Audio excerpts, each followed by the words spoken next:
UFC esse ano.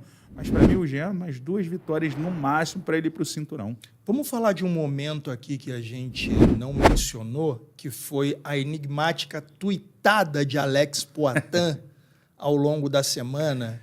Cara, eu fiz um story falando exatamente o seguinte. A galera que está no chat, que acompanha o ConnectCast no Instagram, viu. Eu falei assim, ó.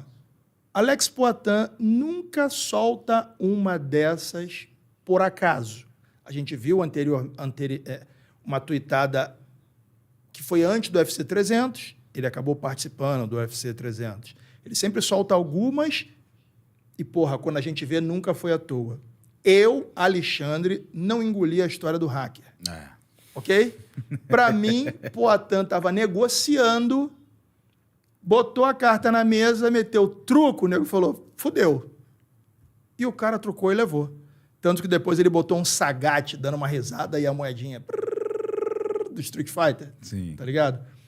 Eu acho que aquilo ali foi ele querendo se colocar em evidência porque alguma coisa está sendo negociada e a gente vai ouvir falar em breve. Segundo Magomed Ankalaev, Alex Poatan foi oferecido a ele na Semana Internacional da Luta. Você viu ele falar isso? E tem até uma matéria do Diego Ribas lá na G-Fight falando sobre isso. Sou muito fã. Um abraço para o Diegão, se estiver acompanhando com a gente. Eu vi essa matéria, né? Mas ele soltou tweet também falando sobre isso, né? O Ankalaev soltou tweet falando sobre isso. E, cara, assim, o Ankalaev, ele quer... É engraçado, né? Porque o cara é campeão da divisão, mas não consegue se tornar um protagonista. É impressionante isso, mas nem né? será. Então, não será. E ele vai tentando... Ele está tentando costurar essa situação que ele quer lutar com o Poatan e o Poatan não quer lutar. Ele quer lutar na Semana da Luta. Ele falou, então vou dar a oportunidade para outro. Que se a gente colocar, esse Lego montou, né? Sim. Que é a questão que estavam falando que o Hiri Prohaska poderia enfrentar o Ankalaev, e aí saiu esse tweet do nada, saiu esse tweet. Espera aí, porra, já salvei vocês tanto tempo. Tal. E é justo. Vamos pensar aqui, Poatan salvou 3 eventos. Mas como é que o hack saber disso tudo aí? Como é que... É o primeiro caso de hacker que dá uma moral pro hackeado. Meu irmão. Para mim, Poatan é gênio e jogou essa para começar a se colocar em evidência na cena. Sim. E não tá errado se estiver negociando, irmão. Tá certo pra caralho, porque vamos lá. Pô, o Filipão botou ali, desculpa ali, ele botou a enquete aí, Poatan versus hacker. Foi o Poatan ou foi o hacker pra galera botar? Muito bom. Cara, Alex Poatan salvou 3 eventos num espaço de tempo curtíssimo. A gente lembra disso. Lutou com o dedo quebrado, lutou gripado, lutou zoado. Cara, nada mais justo do que o UFC esperar o cara agora.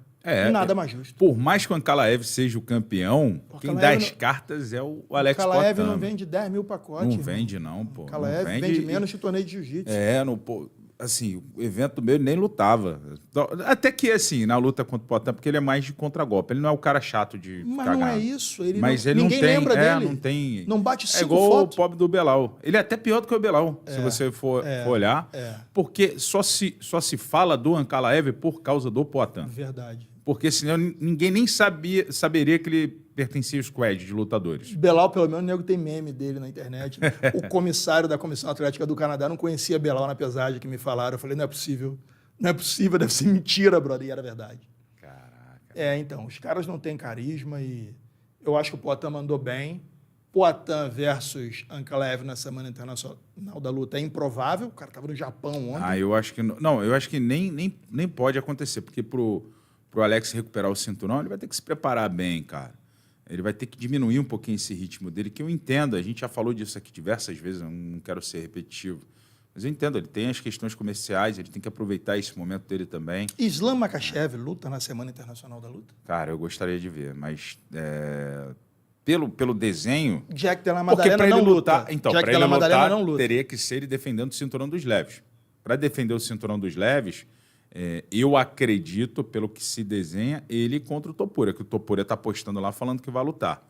Topuria, segundo ele, é a presença certa no evento. Presença certa. Então, ele lutaria contra a Topuria, você acredita? Que a gente pode ouvir essa semana ainda?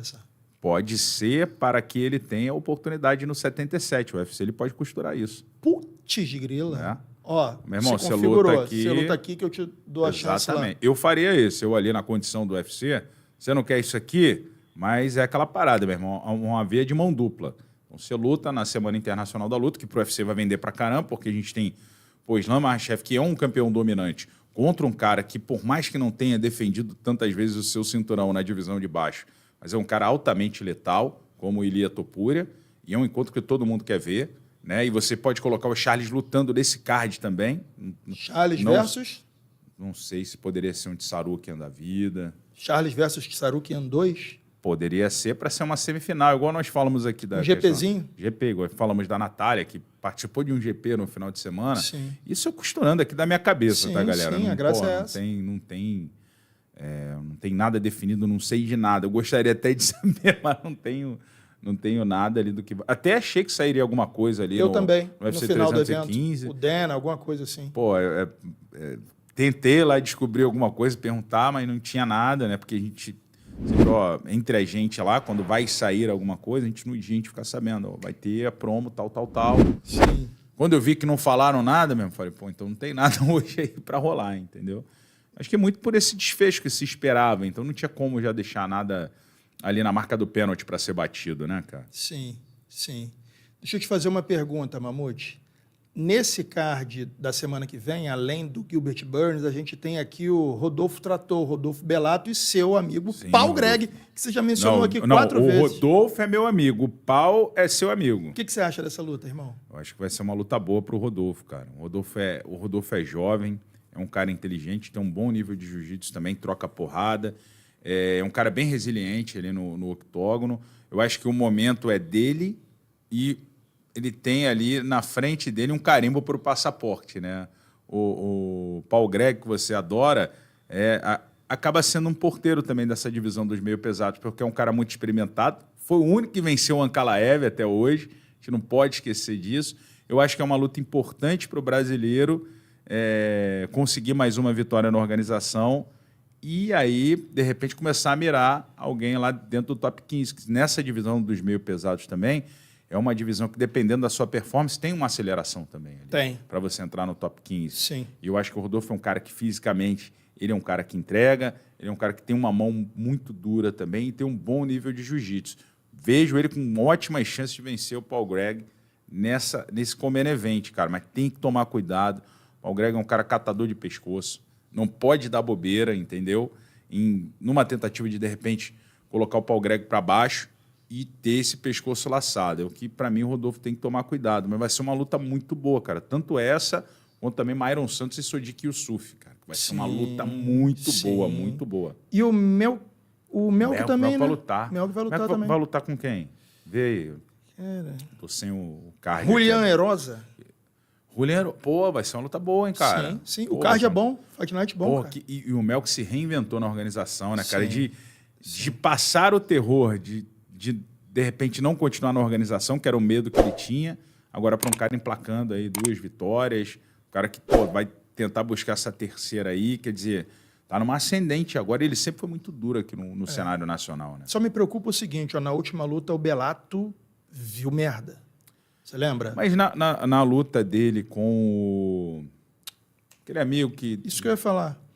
Você está falando da luta dele no Contender, não, né?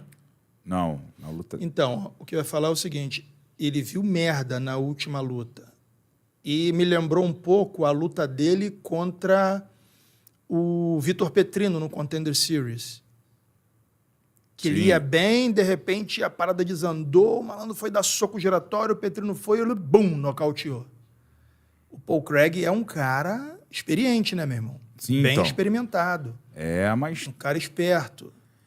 Não. Se você vacilar, se você tentar botar força, juventude contra o cara experiente, por mais que o cara não esteja no melhor momento, pode ser que você venha a sucumbir. Sim. Lembra do Petrino contra Anthony Smith? Para mim, aquela luta ali era quase impossível do Petrino perder. O Petrino foi com o Brunão, né? Brunão Lopes no Contender. Não. Eu estou falando o seguinte. Para mim, essa luta é tão boa para ele quanto era Petrino versus Anthony Smith. Sim, pô, aquela ali foi... Que você fala assim, ó, tá dado. Tá dado, não vai perder. Vai espancar e vai furar a fila. Tipo assim, um porteiro. Sim, o porteiro. E do nada ele deixou o pescoção lá e foi cravar o Anthony Smith no chão. Cravou, já batendo. Já cravou batendo. Eu acho que isso pode... Entenda assim, ó. Essa luta que vai ser casada me lembra o desfecho da luta de Petrino versus Anthony Smith. Entendeu o ponto? Sim. Se ele se deixar levar pela emoção, pela força, pela juventude e for para dentro do Paul Craig, pode sobrar um bracinho, pode sobrar um pescoço, pode sobrar alguma coisa.